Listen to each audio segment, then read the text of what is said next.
టైంలో ఇన్స్టాగ్రామ్లో బాగా ట్రెండ్ అవుతుంది ఒక రీల్. ఏంటి అంటే తన సాఫ్ట్వేర్ ఏదో ఒక జాబ్ చేస్తున్నారు, తన ఉద్యోగం పోయింది. సో బ్యాంక్ లోన్ 3 months నుంచి కట్టడం ఆపేశారు తను. సో బ్యాంక్ వచ్చేసి తన ఇంటిని తీసేసుకున్నారు.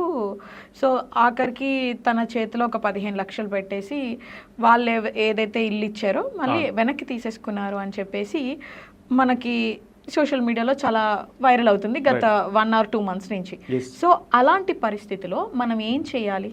ఏం చేయలేమండి. ఎందుకంటున్నానంటే మనము లోన్ తీసుకున్నప్పుడు ఒక 30-40 పేజీల మీద సంతకం పెడతాం అన్నమాట. దాంట్లో ఏంటి అంటే మీరు లోన్ కట్టకపోతే మీ దాన్ని మేము ఆక్షన్లోకి పెట్టేసుకుని మా అమౌంట్ మేము తీసుకుని ఏమైనా వస్తే మీకు ఇస్తాము, లేకపోతే లేదంటారు. అంటే తను 1.5 తీసుకున్నారంట.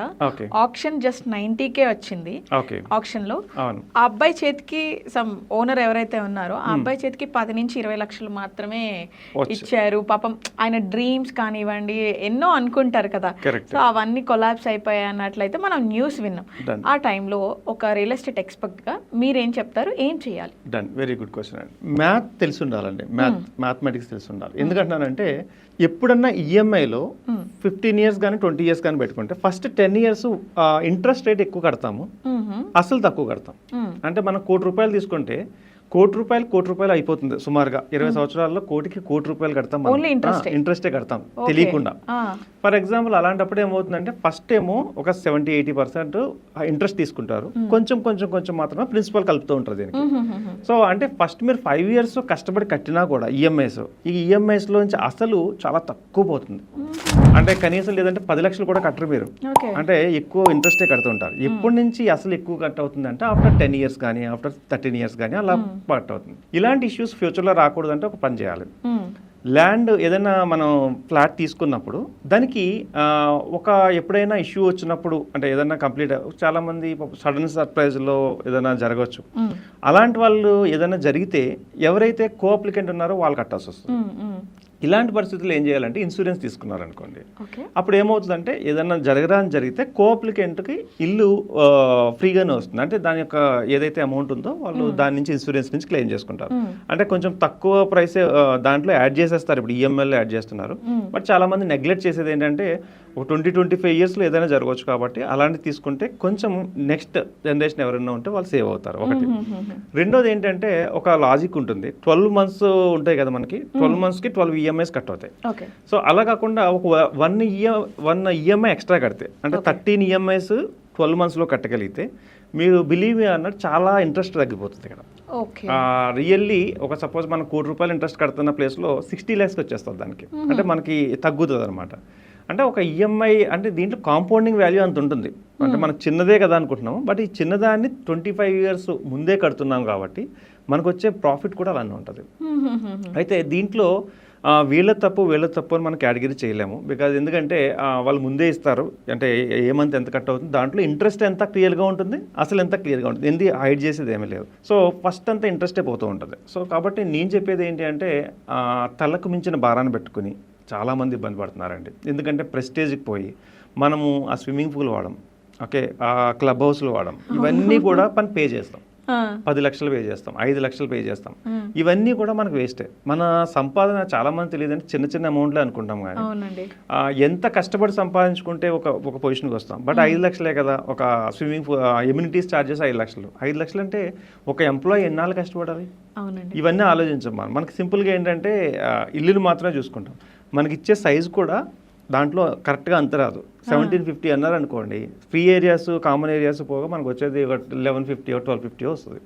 బట్ కట్టడం అయితే దానికి మొత్తానికి కట్టాలి. ఇవన్నీ చూసుకోకుండా మనం ఏం చేస్తున్నామంటే లోన్ వస్తుంది కాబట్టి మనం ఇల్లు కొనేస్తున్నాం. ఇల్లు కొనేసిన తర్వాత ఆలోచించింది ఏంటంటే 25 సంవత్సరాలు మీ కంపెనీ వాళ్ళు బాండ్ రాసిస్తారా, మిమ్మల్ని ఉంచుకుంటాము అంటే మీ జాబ్ ఎక్కడికి మిస్ అవ్వదు అని ఎవరు కూడా ఇవ్వలేదు కదా. ప్రైవేట్ జాబ్లు ఇవన్నీ, గవర్నమెంట్ జాబ్ అయితే అట్లీస్ట్ ఉంటుంది. సో ఈ అన్సర్టెనిటీ కాలంలో ఇప్పుడు రీసెంట్గా ఏమవుతుంది, ఐటీ జాబ్స్లో ఫైరింగ్ జరుగుతుంది. అండ్ పక్కనేమో యుద్ధాలు జరగడం వల్ల దానివల్ల కొంచెం ఇబ్బందులు పడుతున్నారు. అండ్ ఏఐ వచ్చేసింది, ఏఐలో రావడం వల్ల కొంచెం ఇబ్బంది పడుతున్నారు. ఇవన్నీ మనం ఆలోచించకుండా ఏదో లోన్ వచ్చింది కదా అని హ్యాపీగా తీసేసుకుంటే ఇలా జరగడం చాలా కామన్. అది నిజం చెప్పాలంటే బాధాకరమే. ఎందుకంటే వీళ్ళు కష్టపడిన డబ్బులు అంతా బ్యాంకుకి కట్టినట్టు ఉంటుంది, ఇల్లు సొంతంగా లేదు.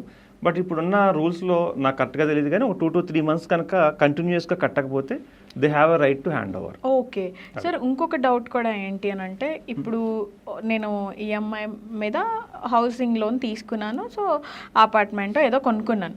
కొనుక్కున్న తర్వాతకి ఆ అపార్ట్మెంట్ తీసుకునే టైంలో నా దగ్గర డబ్బులు లేవు, కేవలం ఒక 10 లక్షలే ఉన్నాయి. బట్ 10 లక్షలు నేను డౌన్ పేమెంట్ కట్టేశాను. బట్ నేను తీసుకున్న అపార్ట్మెంట్ ఒక 50 lakhs. నెక్స్ట్ ఒక 1 year తర్వాత నా చేతికి ఒక 50 lakhs ఎంతో వచ్చాయి సార్. ఆ 1 year తర్వాత నాకు 50 lakhs వచ్చాయి కాబట్టి ఆ 50 lakhs నేను బ్యాంక్కి తీసుకెళ్ళి నేను టోటల్ క్లియర్ చేసేస్తాను అపార్ట్మెంట్ మీద ఉన్న ఈఎంఐ అని చెప్తే వాళ్ళు యాక్సెప్ట్ చేస్తారా సార్? ఇప్పుడున్న పరిస్థితుల్లో ఏంటంటే వితిన్ 3 months తర్వాత కూడా క్లోజ్ చేసుకోవచ్చు. కొన్ని బ్యాంక్స్ 1 year తర్వాత కూడా టోటల్ పేమెంట్ కట్టేసి క్లోజ్ చేసుకోవచ్చు. బట్ దాంట్లో ఏమేమి పోతాయంటే ప్రాసెసింగ్ ఛార్జెస్ ఒకటి, ఓకే, నెక్స్ట్ వచ్చేసి 1 yearకి ఇంట్రెస్ట్ ఏదైతే ఉందో అది పోతాయి. సో ఇలా కొన్ని కొంత లాస్ ఉంటుంది, పెద్ద లాస్ ఏమి ఉండదు, కానీ పేమెంట్ చేసేసుకుంటే హ్యాండ్ ఓవర్ ఇచ్చేస్తారు. 100% ఉంది, ఎనీ టైం చేసుకోవచ్చు. అంటే ఒక ఇంకోటి కూడా ఉంది, ఈఎంఐ టెన్యూర్ తగ్గించుకునేది కూడా ఉంది. అంటే మనం 25 years పెట్టుకున్నది డబ్బులు ఎక్కువ వస్తున్నాయి అనుకోండి, దాన్ని నుంచి 15 years చేసేసుకోవచ్చు. దాన్ని బట్టి ఈఎంఐ వాళ్ళు క్యాలిక్యులేట్ చేసి ఇస్తారు. లేదా 10 years లో కంప్లీట్ చేయాలనుకున్నా చేసేయచ్చు, లేదు పార్ట్ పేమెంట్ కట్టేయచ్చు. ఒక సమ్ ఎక్స్ అమౌంట్ కట్టేసి రిమైనింగ్ అమౌంట్ కూడా వాళ్ళు తీసుకోవచ్చు.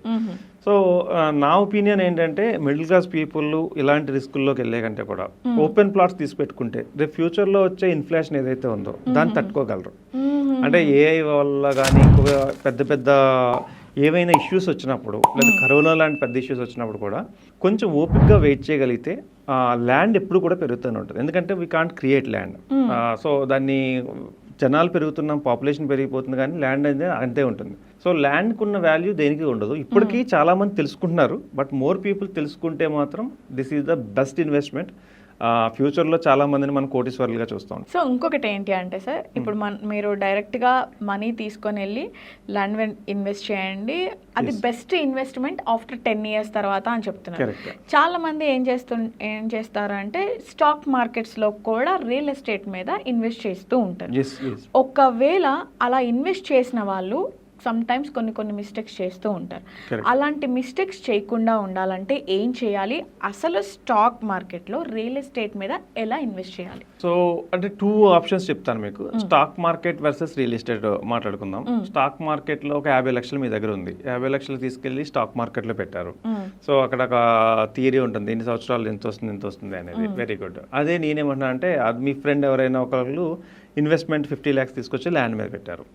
సో అంటే ఇక్కడ ఎవరు తొందరగా కరోడ్పతి అవుతారు గెస్ చేయగలరా? అంటే ఒకళ్ళేమో ఇన్వెస్ట్మెంట్ స్టాక్స్ లో పెట్టారు, ఒకళ్ళు వచ్చేసి ల్యాండ్ మీద పెట్టారు. 10 years టెన్యూర్ అనుకుందాం, 20 years టెన్యూర్ అనుకుందాం. ఎవరు కరోడ్పతి అయ్యే అవకాశాలు ఉన్నాయి? ల్యాండ్ తీసుకునే వాళ్ళు. కానీ లెక్కల్లో చూస్తేనేమో ఇక్కడ కూడా కోటీశ్వర్లు అయ్యే అవకాశం ఉంది. కానీ ఎందుకు లెక్కల్లో చూసినాడు కోటీశ్వర్లు అవుతున్నారు కానీ ఎందుకు అవ్వట్లేదు అంటే చిన్న రీజన్, ఈ లెక్కలు తప్పైతే నేను కాదన్ను, అంటే ఈ లెక్కలు కరెక్టే ఉన్నాయి. బట్ ఇక్కడ ఎగ్జాంపుల్ ఏంటంటే ఒక 5 years తర్వాత మనకి ఏదైనా కష్టం వచ్చింది అనుకోండి, స్టాక్స్లో పెట్టిన వాళ్ళు ఏం చేస్తారంటే వితిన్ 1 dayలో దాన్ని సేల్ చేసేస్తే 50 lakhs వచ్చేస్తాయి మనకి. T+1 or T+2 అంటారు. 2 daysలో మనకి డబ్బులు వచ్చేస్తాయి. మన ఏదైతే కష్టం ఉందో సొల్యూషన్ అయిపోతుంది. అదే ల్యాండ్ మీద పెట్టిన వాళ్ళు మనకి ఏదైనా కష్టం వచ్చింది అనుకోండి, 1 dayలో మనం సేల్ చేయగలమా? లేదు సార్. ఈ నెగిటివ్ పాయింటే మనకు ₹1,00,00,000 కోట్లలో డబ్బులు తీసుకొస్తుంది. ఎందుకంటే ఇక్కడ నెగిటివ్ పాయింట్ ఇది, ఒక రోజులో చేయలేము, 2 రోజుల్లో చేయలేము, అవసరానికి ఆదుకోవట్లేదు. బట్ ఈ పాయింట్, ఈ నెగిటివ్ పాయింట్ ఏదైతే ఉందో ల్యాండ్కి, ఈ ల్యాండ్ కొన్న నెగిటివ్ పాయింటే కోటీశ్వరం చేస్తుంది. అంటే ఫర్ ఎగ్జాంపుల్ 20 years తర్వాత ఇక్కడ అమ్మేసిన తర్వాత 5 yearsలో జీరో అయిపోయింది. అంటే ఇంకేం లేదు ఇక్కడ, అంటే పెద్ద రిటర్న్స్ కూడా ఏమీ రావు కదా 5 yearsలో.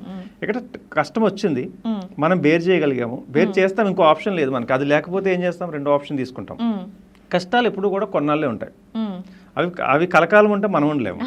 సో కొంచెం తర్వాత వెళ్ళిపోతాయి అవి. సో ఏదో రూపంలో ఎవరో ఒకళ్ళు హెల్ప్ చేయడం ఏదన్నా. సో దెన్ అది దాటిందంటే మళ్ళీ 5 years 10 years దాన్ని టచ్ చేయరు. Then the land value becomes more and more and he will become a wealthier. ఇక్కడ ఏమవుతుంది, ఇక్కడ ఏంటంటే ఎమోషన్ అనమాట. ఒక రోజులో మనకు వచ్చేస్తుంది, ఏదన్నా ఉంటే ముందు ఫోకస్ అంతా ఇక్కడే ఉంటుంది. సో అందు గురించి చాలా తక్కువ మంది, అంటే దాని యొక్క ఫ్రూట్స్ చూసిన వాళ్ళు తక్కువ మంది, కానీ ఫ్రూట్స్ వస్తాయి నేను కాదంటలేదు. బట్ ఇట్ విల్ ఎమోషనల్గా అంత స్ట్రాంగ్గా ఉన్న వాళ్ళు మాత్రమే దాంట్లో సక్సెస్ అవ్వగలరు. బట్ ల్యాండ్ అనేది ఎనీ టైం నో డౌట్ మంచి రిటర్న్స్ ఇస్తుంది.